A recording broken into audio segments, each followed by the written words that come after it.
So now we're going to be graphing in the complex plane, and this works a little bit different than the x and y coordinate plane that they're typically used to. So the way that this works is that you have your real part and your imaginary part, and it works a lot like a vector, in which we haven't seen vectors yet, but if you did, that would make a lot of sense what I just said. So let's just do a couple examples so I could just show you how it works, and it's really simple. Let's just say we had -2 plus I. So the real part is the -2. So that means I'm going to put -2 on the real axis. So that's left 1, 2. And then the imaginary part plus 1, I.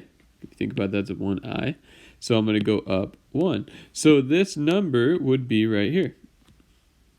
This would be where -2 plus I is. Let's do another example. If we had 3 minus 4i. Well, that means the real part is 3, so I go to the right 3, and then down 1, 2, 3, 4 for the imaginary part, and so this would be 3 minus 4i. Let's do -2i minus, let's go with 3.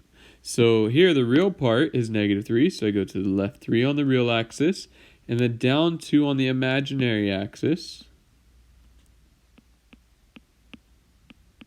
And that's how it works. If you have let's just say we have 5i. Well, that means it's 5i just on the imaginary axis because the real is just 0. So we're going to stay right here in the middle for the real and go up 1, 2, oops, I want red. 1, 2, 3, 4, 5. And that's where our point would be right there. This would be 5i.